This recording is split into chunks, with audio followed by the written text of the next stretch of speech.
Ang una ninyong gawin ay makipag-ugnayan kayo sa DENR at alamin ninyo kung ano bang status ng application ng tatay ninyo, ng pamilya ninyo doon sa claim na para ma-issuehan ng pre-patent certificate. Kasi kung hindi naman ito na-deny, no?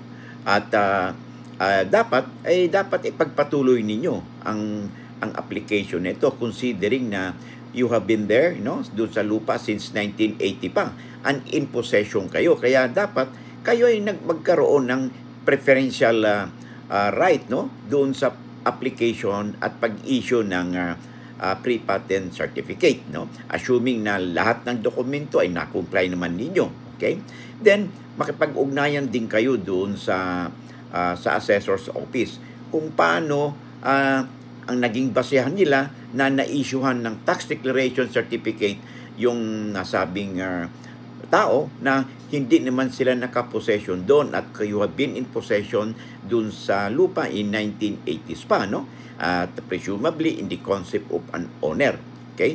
Ngayon, pag ma-discover ninyo na nagkaroon ng anomalya, no? At saka the fact na for the last 22 years ay hindi na ito nagbabayad ng amilyar at kayo ay pinagpatuloy na ninyo, maaring ito isang palatandaan na maaring inabandona na nila yung kanilang claim doon sa lupa. Magkaganon pa man, dapat kayo ay mag-apply din ng tax declaration certificate sa assessor's office, no? At i-comply ninyong requirements upang sa ganon, kayo mismo ay mabigyan ng sarili ninyong tax declaration certificate at maipa-cancel ninyo, no? Yung tax declaration certificate na na-issue doon sa nasabing tao, no?